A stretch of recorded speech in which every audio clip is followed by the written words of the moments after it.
Mateus 7, aí nós vamos ler o versículo 13, o verso 14, o 15, o 20 e o 24. Hoje, irmãos, nós vamos ver duas portas e duas estradas. Nós vamos ver duas árvores, a árvore boa e a árvore ruim. E nós vamos ver dois construtores. Essas são as três coisas que nós iremos ver. Todos acharam? O verso 13 diz assim: entrai pela porta estreita, largue a porta e espaçoso o caminho que conduz para a perdição, e são muitos os que entram por ela. Porque estreita é a porta e apertado o caminho que conduz para a vida, e são poucos os que acertam com ela. Verso 15, depois o 20. Acautelai-vos, em algumas traduções, cuidado, dos falsos profetas, que vos se apresentam disfarçados em ovelhas, mas por dentro são lobos roubadores. Verso 20. Assim, pois, pelos seus frutos os conhecereis. E o verso 24. Todo aquele, pois, que ouve estas minhas palavras e as pratica, será comparado a um homem prudente que edificou a sua casa sobre a rocha. Aqui, irmãos, até aí, vamos pensar nessas três coisas. Duas portas, você está vendo aqui, duas portas. Até chegar aqui teve um caminho, ou teve dois caminhos para você chegar aqui. E da mesma forma, nossa vida é uma construção. Irmãos, desde os 9 anos de idade que eu faço uma cobertura no mundo evangélico. Fui capturado por uma pregação de uma pessoa desde a cidade que eu olho assim, com muita veemência, de forma detalhada, o cristianismo mais revelado na sua versão evangélica. E, meus irmãos, não tem mais o que acontecer do que se desvirtuar da palavra de Deus e como o mundo evangélico tem se destruído ao longo do tempo. E meditando nesse texto, irmãos, e olhando para o mundo que nós compomos, um mundo evangélico, eu sou evangélico, como tem se deteriorado e cegado. Quando nós pensamos em porta larga, as pessoas dizem,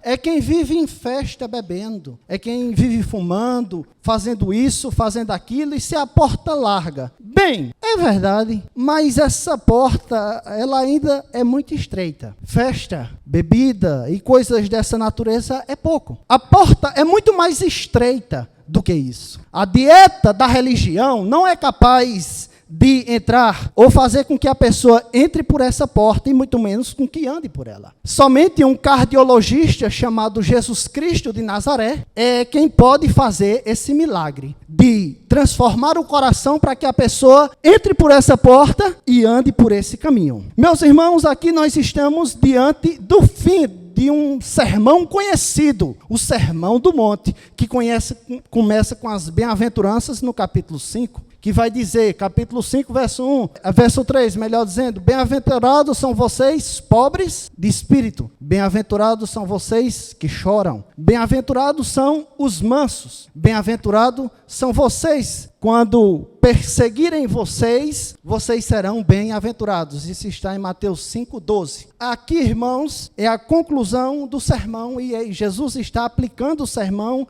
em 3 partes. Então, a porta estreita e o caminho apertado é esse. O que, Salomão? O que significa isso? É você ser perseguido e você ser bem-aventurado. Você ser feliz com isso. A porta é estreita? É você ser caluniado por causa de Cristo e você ficar feliz, ficar alegre, saltitante por causa disso. Essa é a verdadeira porta estreita. Porque a religião pega um indivíduo e empacota ele todo empacotadinho, muda o linguajar, os hábitos, mas isso só quem faz é Jesus. Com que a gente seja perseguido, caluniado e ainda assim viva feliz diante dele. Essa é a real.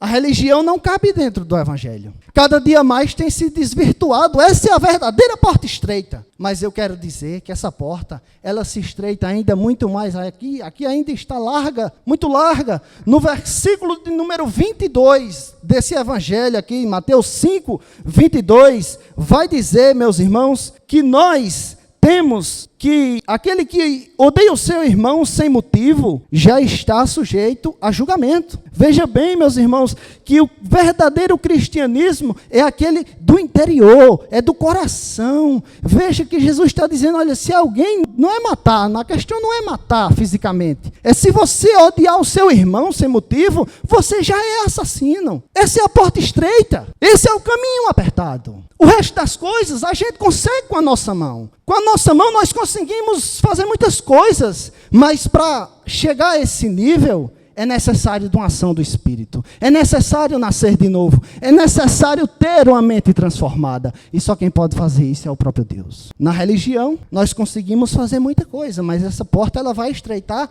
muito mais. Jesus está falando aqui para uma multidão de pessoas, ou multidões de pessoas. Isso está no verso 28 do capítulo 7. Mas a bem da verdade é que no tempo de Jesus, só era considerado adúltero ou adúltera aquele que se deitava com as pessoas, e vice-versa. Porém, aqui Jesus disse, aquele que olhar e cobiçar no seu interior, já adulterou. Então essa é a verdadeira porta estreita, e esse é o verdadeiro caminho apertado. Olha como é. É uma religião que olha para o íntimo, para o coração, para o interior, para as motivações, para as razões últimas que nós tomamos as nossas decisões. Mas se nós achamos que essa porta é estreita, eu vou dizer que ela ainda é muito mais estreita. Versículo 44 do capítulo 5. Eu, porém, vos digo, amai os vossos inimigos e orai pelos que vos perseguem. A religião cristã, na sua versão evangélica, mais uma vez eu repito, acha que a porta larga é a porta que, tem que parar de beber, tem que parar de fumar, daquilo outro. Tudo bem, mas essa porta ainda é muito larga. Eu quero ver entrar por essa. Eu, porém, vos digo, amai os vossos inimigos. Amar o inimigo. Meus irmãos, a porta é desesperadora estreita. E o caminho é desesperador apertado. É amar inimigo. Ora, nós não estamos conseguindo amar quem nos ama. Nós não estamos conseguindo fazer o bem a quem está ali todo dia conosco. Imagine amar os inimigos. Essa é a verdadeira porta estreita, a qual a religião está cega e tem que voltar a enxergar.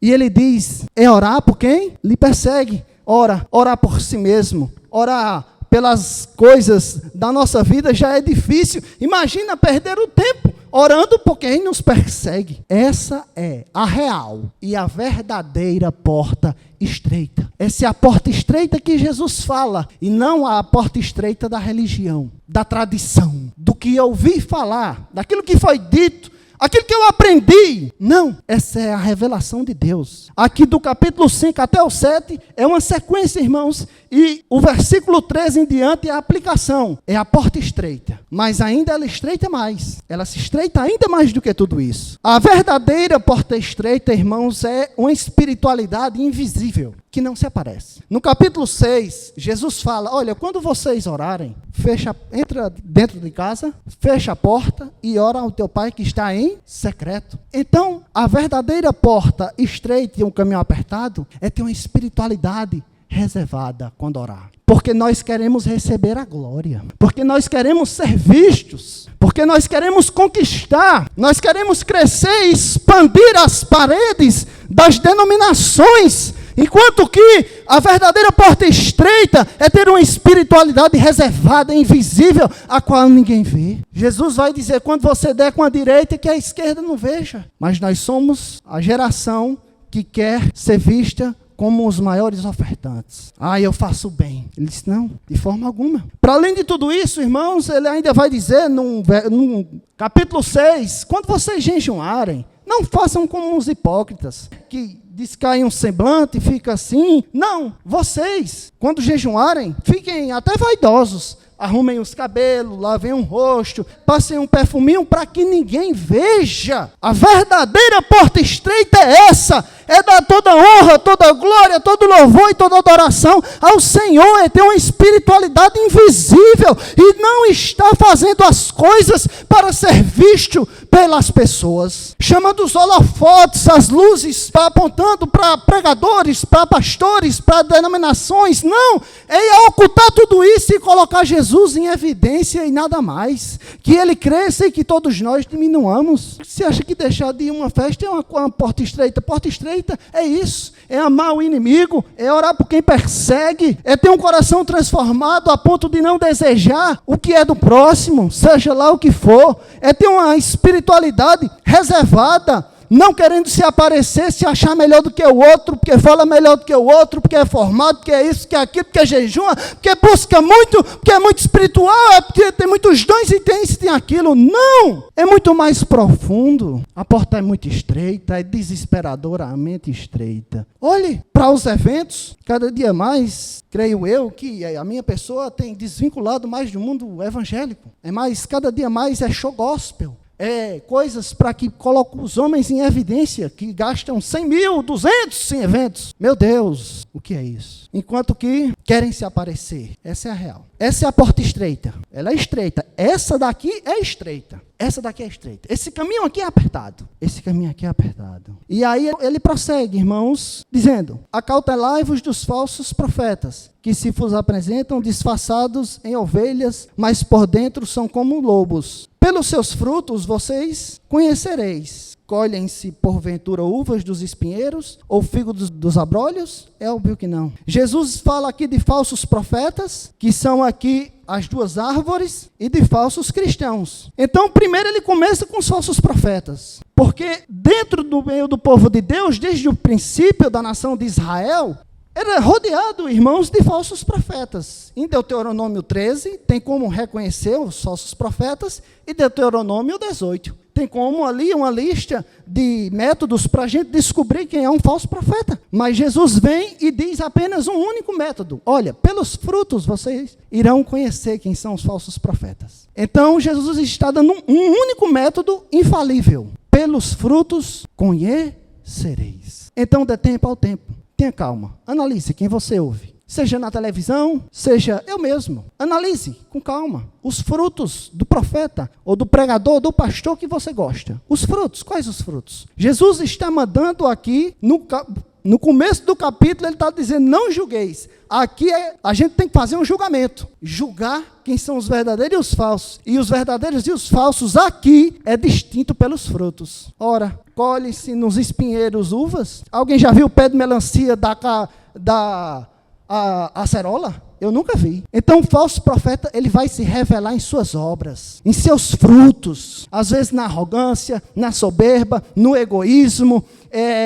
na ganância e em tantas outras coisas. Analise o fruto de quem você escuta, seja lá quem for, inclusive eu. Aí ele continua, irmãos, dizendo, verso 20 e 21. Nem todo que me diz Senhor, Senhor, entrará no reino dos céus, mas aquele que faz a vontade de meu Pai. Irmãos, para mim aqui é o ponto mais alto do texto. Aqui é o píncaro dos píncaros, o cume da montanha. Nem todo que me diz Senhor, Senhor, herdará ou entrará o reino dos céus. E veja, irmãos, que essas pessoas, quem é que anda dizendo Senhor, Senhor? E os cristãos também, inclusive os evangélicos, ao qual nós fazemos parte desse mundo. É quem vive dizendo Senhor, Senhor. Olha, é desesperador, irmãos. Jesus diz, eles dizem Senhor, Senhor. Essa categoria, irmãos, de pessoas é incrível. Como é que a gente lê aqui e não se desespera? Eu fico pensando, como é que os ouvintes de Jesus, nesse momento, não se desesperaram? Na verdade, eles ficaram maravilhados no fim do sermão. Porque esse grupo de pessoas reivindica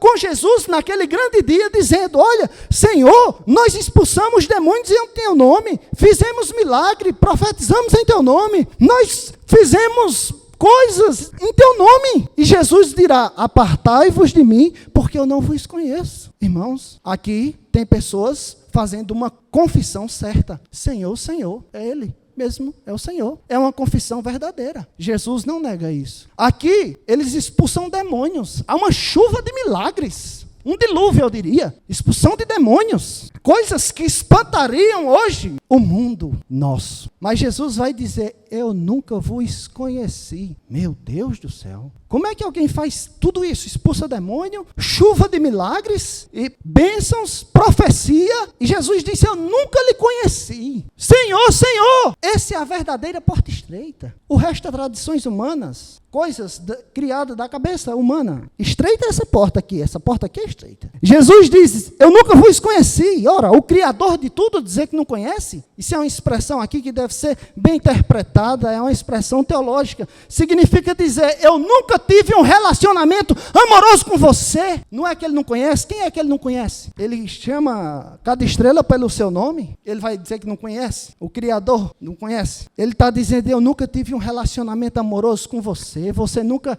de fato se arrependeu, creu. Você nunca de fato me amou. Era tudo encenação. Era tudo mentira. Era tudo da boca para fora. Bem disse o profeta Isaías, Jesus vai dizer no capítulo 15, vocês me honram com os lábios, mas o coração de vocês está longe de mim. Essa é a verdadeira porta estreita. Esse é o verdadeiro caminho apertado. Apartai-vos de mim, vós que praticais a iniquidade. Veja, Jesus diz, irmãos, não é que a pessoa começou bem a caminhada e depois ela se desviou. Não é que ela deu um tropeção e dali nunca mais ela se levantou. Não, ele está dizendo, eu nunca, jamais tive um relacionamento íntimo e amoroso com você. Aparte de mim, vocês que praticam a iniquidade, vida de pecado oculta. Parece que aqui está dando tudo certo. Pessoas pregando, multidões se convertendo, chuva de milagre, bênçãos, e a gente dizendo, vai para o céu, e se esse aí não for, quem é que vai? Aí naquele grande dia, vem a notícia mais terrível do mundo. A gente pensando que viveu uma vida,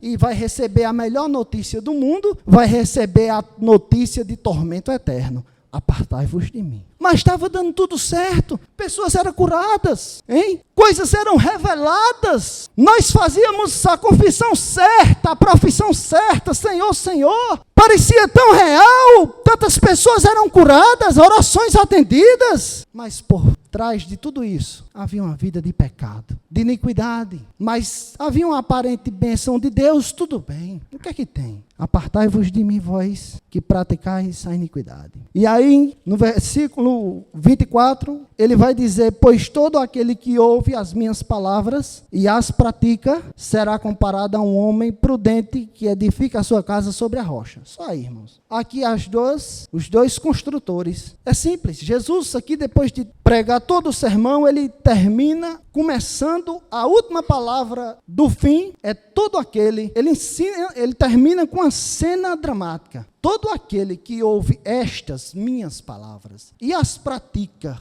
O que significa isso? As construções. Ele está dizendo para os ouvintes dele, quem ouve estas minhas palavras e pratica, eu comparo com um homem que constrói a sua casa sobre a rocha. Então, os ouvintes de Jesus, ou os primeiros leitores, que ouviram ou que leram esse sermão e praticou, são comparados a pessoas que constroem a sua vida sobre uma rocha, a qual vem chuva, tempestade e não derruba, porque a vida está alicerçada, embasada no que disse Jesus, no que revelou Jesus, praticou aquilo que ele ensinou. Quando eu venho de João Pessoa constantemente, eu morei 5 anos lá, tem umas rochas e eu nunca vi aquelas rochas se moverem de lugar. Mas eu já vi chuvas em João Pessoa derrubar assim, trazer alagamento e derrubar grandes construções. E aí ele vai dizer, mas aqueles que ouvem e não praticam é comparado a um homem que constrói a sua casa sobre a areia. Ora, da mesma forma, em João Pessoa, eu já montei castelinhos assim, no rio, no mar, castelinho de areia. Quando vinha a onda, batia, o castelinho caía. É aquelas pessoas que ouvem, mas não praticam. Diante de tudo isso, irmãos, como é que nós vamos encerrar? Primeiro lugar, em que porta nós entramos? A porta que nós entramos é a que determina o caminho que nós vamos andar. Se você pegar, como eu peguei, para Nazarezinho, você não vai voltar para o Aguiar, não. Que eu fiz com meu avô, né? Eu vim de Souza, me areei no meio do caminho, já estava em Nazaré. Eu não ia chegar no Aguiar, não. Eu estava areado. Então, quem entra pela porta errada, vai andar no caminho errado. Então, a porta que determina, irmãos, é essa. É aqueles que ouvem Jesus. Se a pessoa crê, se arrepende de verdade, vive em novidade de vida. Tem um coração transformado e vive conforme a vontade dele. O que é a vontade dele? Ser manso e humilde de coração. Quando for perseguido, que Deus abençoe, meu irmão. Que Deus abençoe, minha irmã. Quando alguém caluniar, não retruque. Vou orar por você. Você sabe que tem um inimigo? Odeia? Não, ama. Tem um perseguidor. Vai fazer o quê? Talvez um boletim de ocorrência? Não, um boletim de oração. Essa é a verdadeira porta estreita. Nós praticamos isso como evangélicos. É sempre bom criticar lá fora. Agora, quando nós olhamos, colocamos o espelho para nós mesmos, aí a gente vê. Então, em que caminho nós temos caminhado? No largo ou no estreito? Cada um examine-se a si mesmo. Eu não quero ser juiz de ninguém. Graças a Deus por isso. Mas em que caminho nós temos caminhado? Nós não temos coragem de adulterar. Pelo contrário, às vezes a gente aponta quem faz, né? Mas no coração adultera de dia e de noite. Jesus está vendo. Jesus está vendo. A verdadeira porta estreita é essa, é quando ninguém vê. Será que nós queremos a glória? Ser reconhecidos? Eu oro, eu jejum, eu sou... Não, Jesus se oculta de tudo isso, acaba com tudo isso. Que fruto nós temos dado? A gente se conhece a árvore pelo quê? Pelos frutos, não é? Qual fruto nós temos dado? Gálatas 5:22. O fruto do Espírito é esse: amor, paciência, alegria, longanimidade, bondade, justiça, mansidão, domínio próprio. Que fruto nós temos dado? Qual é o fruto? É bom ou é ruim? O fruto determina as portas, o caminho, o fruto. E agora, por fim, aonde nós temos edificado a nossa vida? Sobre a rocha ou sobre a areia? Aquele que ouve estas minhas palavras e pratica, assemelhá-lo-ei a um homem prudente. Nós praticamos o quê? O que a tradição diz? Desde os 9 que eu estou analisando. Passei por vários lugares. Nada de tradição. O que a Bíblia revela é o suficiente, mais do que o suficiente. Então, meus irmãos, onde é que tem sido construído a nossa vida? Sobre a areia ou sobre a rocha? Se for sobre a areia, irmãos, naquele grande dia, quando vinham os vendavais, Jesus vai dizer: aparta, não lhe conheço. Irmãos, Senhor, num show gospel ali foi curado não sei quantos. Não lhe conheço, sei nem quem você é. Então, meus irmãos, nós devemos praticar, não só ser ouvintes. Ser ouvinte é o primeiro passo, porque a fé vem pelo ouvir. É Romanos 10:17. E ouvir a palavra de Deus. Mas não somente ouvir, acima de tudo, praticar a palavra de Deus. E só é possível praticar a palavra de Deus, viver a palavra de Deus, se for transformado o coração e a mente. Como diz o profeta Ezequiel, no capítulo 36, a partir do verso 25 ao 27, e Jeremias 31, do 31 até o 33, que diz que ele vai imprimir as leis dele no nosso coração e na nossa mente. Só assim, nascendo de novo, da água e do Espírito, é que nós podemos andar no caminho estreito, é que nós podemos dar frutos dignos de arrependimento, como disse João Batista. Só assim é que nós podemos ouvir e guardar a palavra de Deus no coração para não pecar contra ele. De outra forma, é tudo em vão. Diante disso, nós precisamos de uma profunda reflexão, pois haverá o dia do juízo. Salomão, nós vamos ser salvos porque praticamos boas obras? Não, pelo contrário, nós somos salvos para praticar. É o que Paulo fala em Efésios 2, do 8 ao 10. Pela graça sois salvos mediante a fé. E isto não vem de vós, vem de Deus, para que ninguém se glorie. Olha, veja como o homem é, ele gosta da glória, Paulo sabia, gosta da glória. Mas somos feituras dele, criados em Cristo Jesus, para as boas obras. Então, os nossos frutos nos denunciam, seja por bem, seja por mal. Revela em que caminho nós andamos, no estreito ou no largo, e revela aonde temos construído a nossa vida, se na rocha ou na areia. Uma coisa eu digo, é muito mais apertado do que tem sido dito e sido falado. Leiam, meditem e se aprofundem. Aqui é apenas uma pequena reflexão de quão estreito é e de como apertado é o caminho, pois naquele grande dia, muitos dirão, Senhor, Senhor. Ele não disse poucos não, ele disse muitos. Isso é apavorante. Mas ele dirá: apartai-vos de mim, vós que praticais a iniquidade, o pecado. É isso, irmãos.